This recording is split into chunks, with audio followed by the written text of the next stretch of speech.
Hello, everybody. Welcome back to another episode of Backstage Spotlight. Today I am with Glenn Adamson. Hello, and how are you? Hi, I'm good, thank you. How are you? Well, I don't know if you can tell, but my voice is absolutely ruined. I don't know what. Put down with some sort of cold again, but whatever. It is what it is. Do you want to give a brief introduction as to what you're doing in the industry right now? So right now I am playing Strat in Bat Out of Hell for the UK tour. It is my second time playing the role, so I've gone back to it after sort of a year and a half hiatus. So that's where I'm at for my sins. Which is incredible, by the way. I saw it about 2 weeks ago, and it was my fourth time seeing it. So, Oh wow. very big fan. Would you like to explain the plot of the show without giving too much away for the people who haven't seen it? So essentially, it's sort of Peter Pan meets Romeo and Juliet meets Jim Steinman. It's Strat is stuck at 18 and he can't age past that. There's sort of a virus that we say has been passed around by the youth where they cap out at 18 or whatever point they got it. And we see Raven, whose parents have sort of kept her locked up to the point that she reaches 18 so that she doesn't contract that virus. And so Strat has been visiting her at the window, much like Peter. And on her 18th birthday, he finally goes through the window and they finally meet and they fall in love. But obviously, she will now continue to age because she's reached 18 and he will always stay that age. So we see their love story sort of unfold. But it's all set to the amazing back catalogue of Jim Steinman. Yeah, I know. I was just about to say the Jim Steinman music, the rock and roll style. And I wanted to ask you vocally how that is.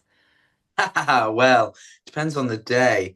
Um, it's quite, I mean, it's a challenge. What I will say is like, I now find myself thinking I don't ever want to sing this much again in a show because the pressure of it the whole time. I actually just read a book called Unnaturally Green. I'd recommend it to anyone about a girl that played Elphaba. And I read it and was like, oh, finally someone that like this is the most that I've ever felt like it reads like me. Of like songs of death. And she's like, you have to tick through the songs of death as you go to the point that you can enjoy the show. So you go like, I know I'm not going to enjoy that because that's so hard. I'm not going to enjoy that, so take the pressure off. But yeah, I mean, some days it's amazing, but Jim Steinman writes really difficult songs, so you really have to dedicate your life to singing this show. For sure. So, coming hand in hand with that, how do you keep your vocal health good? Well, there's no alcohol. I'm not a big drinker anyway, but I totally cut that out when I'm doing the show. Sleep and a lot of water and just sort of like being clever now with when I'm well and when I'm not. I actually, that's a big difference from me this time to last time before because it was my first time doing the role. I was so desperate to be there all the time that I would go in regardless of how I was feeling. Mm. And then I would end up, the recovery time would be a lot longer. Yeah, Whereas now I'm quite happy to go, I actually can't do it today. And that's part of my job is to know that I can't deliver. for sure. So let's talk about the audiences that come to the show. A lot of Jim Steinman fans, a lot of people who like that style of music, and there's become a bit of a fan base for the show. And how has that been seeing it from being in the show a few years ago to now? Yeah, I mean, what I find amazing is when we pick up like new fans. There are a lot of fans that have been in it from the beginning that have loved it since conception. They've seen it evolve. But I love it when we like go somewhere and then someone sees the show, they connect with it, and suddenly you see them come back to another venue, and that always surprises me because I'm like, oh, we've got someone new, and I want to be like, what is it about the show that's drawn you in? And what's quite interesting is, yeah, we have the Jim Steinman fans, we have the Meatloaf fans, we also have some people who don't really know that music at all. They only know the musical, and I love that this music is like getting to people that are younger and that it wasn't their generation. So yeah, I do love the fan base for it. I've never known a fan base like it. I suppose Six has that, but maybe I always think with Six because the tour is on at the same time as Town, it's worldwide, it's revolving all the time, that perhaps that fan base is spread thinner than ours, which is so loyal. And I love the fans always seem to come to like the front few rows, and I always feel so safe. When I'm like, well, whatever happens, I know that they will enjoy today, whether everyone else doesn't. So I Sure. like it. Nice. And how would you say the show has changed from the beginning to now? Oh, I mean, it's a completely different show. I mean, even if you listen to the cast album, you're like, where's that song gone? Where's that song gone? I think when it was first on, it was very long. It was about 3.5 hours, which is, same length as Les Mis, yeah. Yeah. When it was first at sort of the Colosseum, and that just isn't realistic for touring. So Mm. a lot of time had to come out. Set wise, like you can't have a pool and tour a swimming pool. There was a lot of people missed that. And then gradually, like for this tour, because the tour does really well, it sells really well. They wanted to add an extra day of the week to the tour to what we'd ever done before. So we added Mondays, which then means there's only one day to take a set down and put the set up, which is the Sunday, plus try and give the crew some time off. So it has had to condense even more so in order to deliver that. But that's just the touring climate. And I know some people, they miss a lot of the old set and the spectacle of those things. But now we have the band on stage. I think it feels more giggy. I love it. Yeah, it's a great show and it does have that concert feel, especially with like Mm. the handhelds and the songs are that style. So it's nice to have that kind of feel of it when you're sat in the audience. It's really nice. Yeah, and the handhelds give like such incredible sound now to the theatre. So before you would lose things, but now it's just so clear. I love it. Yeah, it's great. So talking about tour life, have you picked up any tips and tricks along the way or what you wish you'd knew when you first got on the road?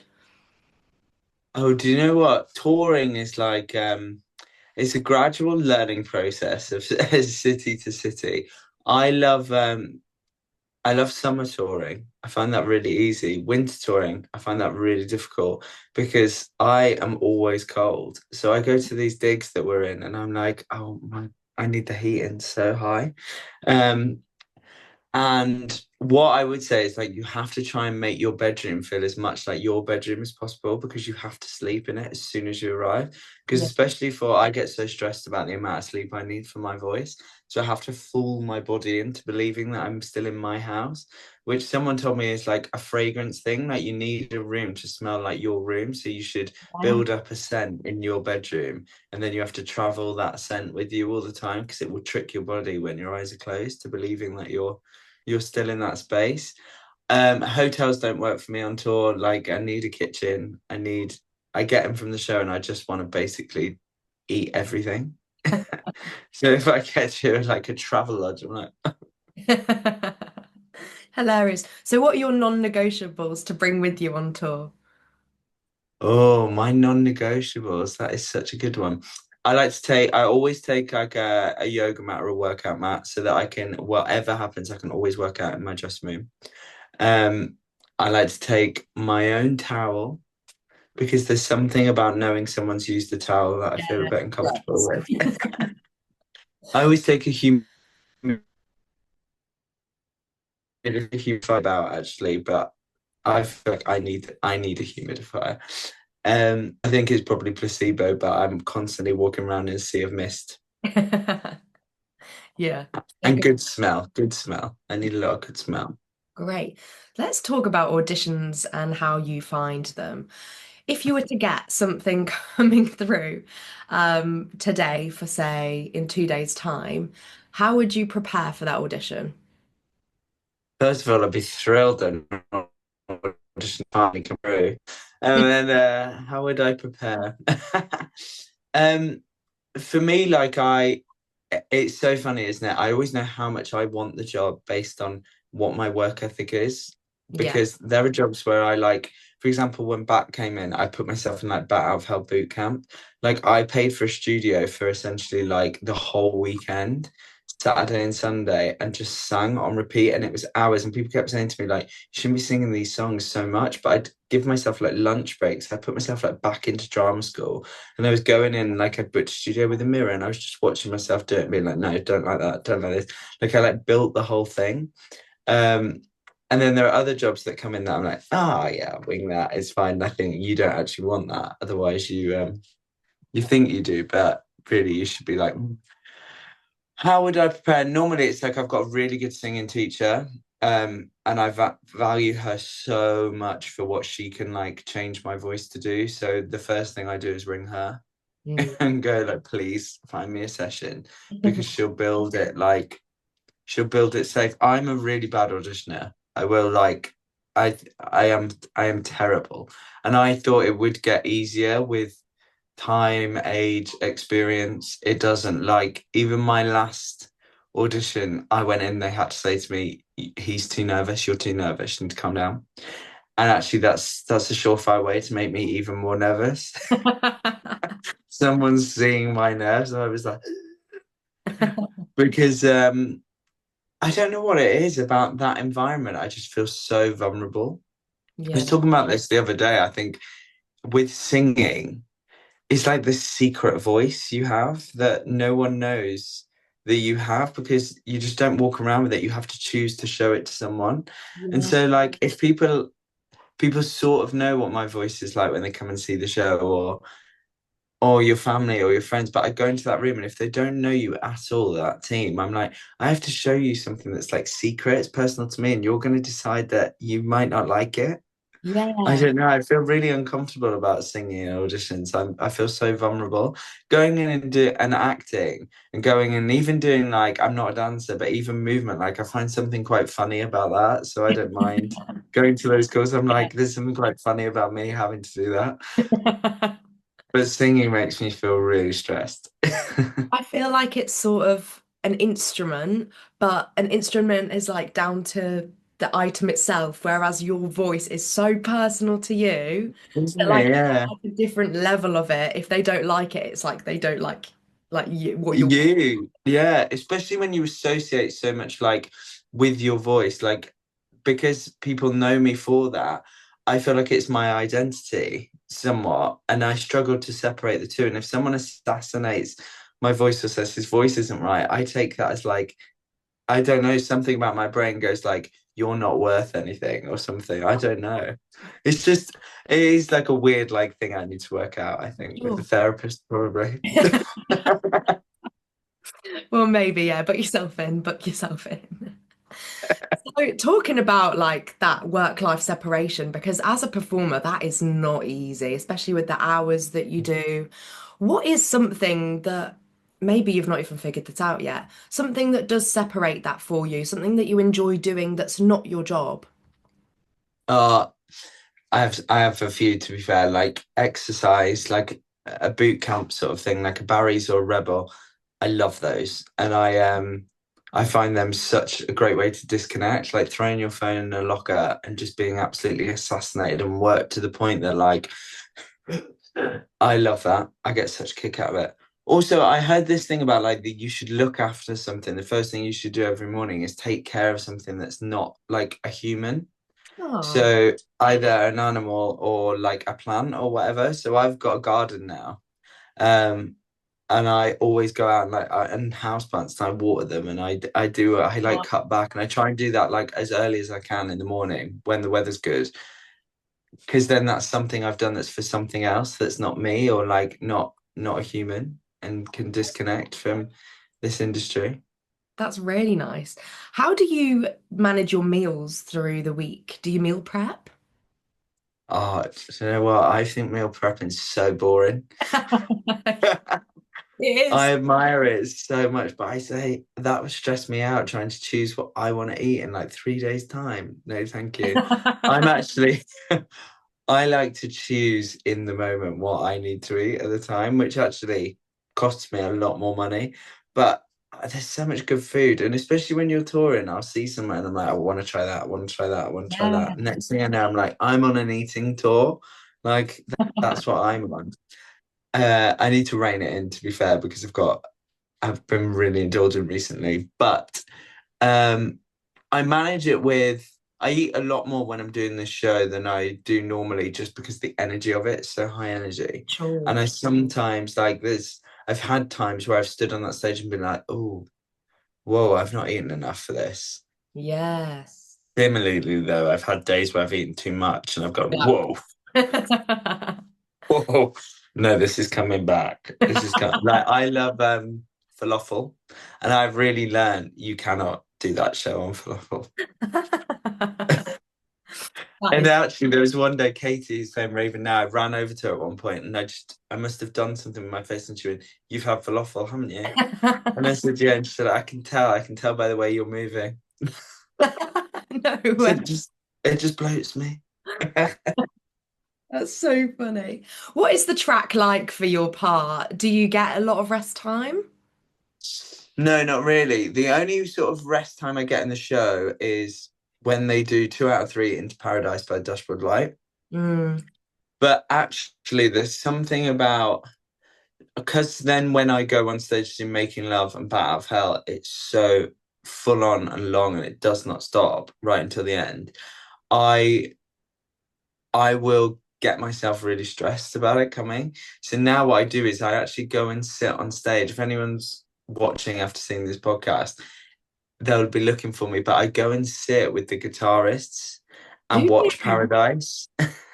So I'll go and get my ears retaped because I have my ears taped in, Mm. and then go and sit and watch the show from the back, because then when I'm on stage, I'm like, there's no escape now, so I can't like go and stress or do anything. I just have to watch. Oh, Otherwise, people will notice I'm here. So I sit there and watch it every single night, which I think Rob and Sharon sort of love. They love performing for me at the back.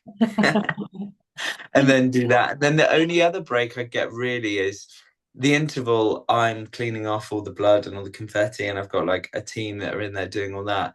And then they immediately start putting on the heart for me because I have like this prosthetic scar.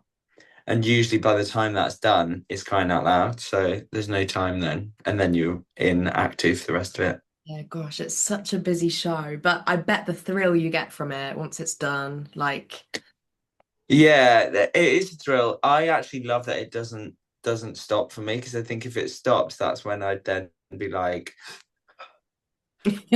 start, start worrying. yeah. In all of the locations that you've toured in, what has been your favorite place? Oh, interesting. We've just done Leicester, and I love the Curve. So like I had such a good time being at the Curve. I love it there. Um, where else? Like Plymouth was amazing. We had the weather, and I love it down there. It's such a great place. We've got Canterbury to come, which is like my favorite theatre in the country. I love it every time we go. To be fair, everywhere. Like I love touring. I Yeah. find touring. I like that every week it feels different. The show's slightly different size. Audiences are really different. Wherever we go, they respond differently. I find that is something that keeps it fresh. Whereas when you're like in a job in town, like when I did Rocky for 3 months, doing the same routine every day, I sort of got a bit, "Ooh, really?" Like the same commute, the same. I Yeah. just don't feel that on tour. I know so many people that feel the opposite. They hate touring, but I love touring. Yeah, it's always different. You don't have that like Groundhog Day feeling, probably. Mm. Yeah, totally. There's always something new to like discover or see, even if it's like not that thrilling, it's still different. Yeah, for sure. So if you could say something to your past self, or say, for example, the people listening to this podcast have just graduated from drama school or are looking to audition, to train, what advice would you give? Or like what's a one-liner that you say live by now, or advice you wish you had had? One thing that I always write every year, like I get like a journal and I write in it things that like I go through, and I always write at the front like, do not forget who you are and who you are not. I Right. always put that because I can become quite, sometimes I'm quite specific in what I've done or what I do, and I will get caught up in the noise of people being like, well, I'm in for da da da, and I'm in for that, and I'm in for that. And I'm there thinking, oh my God, maybe I should be in for that. And why am I not getting that call? And I should be. And then I sit there and I go, realistically, who's calling you in for that? Like, get real. Remember who you are and who you are not. And you are not, that is not your avenue. And like, yes, there might be more work for that avenue, but if it's also good to have a niche. Like some people are really general across the board and that works for them and they're brilliant. And for some people, it's like you're really specific and you have to hone in on that niche and go, I'm a brand. Like it's a business, Yeah. brand yourself. I am a brand. and do people want to buy me, and what do I offer, and I need to make sure I'm channeling that and I'm making those decisions for that. Whereas when I came out of drama school, I didn't get that at all. Um, See, when I went to drama school, I trained on a straight acting degree, and Mm, then my career led me into musical theatre. And actually, at the first, I think that's why I've always felt a bit of an imposter, especially with singing, yeah, because I feel like I'm like a charlatan doing it. But I, in some ways, like I beat myself up about that so much when I first came out, when I was auditioning, because I just like wasn't really getting anywhere. And I'd be like, if only I'd gone to Arts Ed, if I'd just gone to Arts Ed, maybe I'll do 3 years at Arts Ed now. Um, but what I've now become aware is actually those things are the things that have given me the work. They've yeah, made me raw, they've made me so I would probably just say that, yeah, like hone in on who you are and be patient as well. Like it doesn't need to happen at 18, 21. Like that doesn't, if you don't come out of drama school with an agent and a job, it doesn't mean it's not going to happen.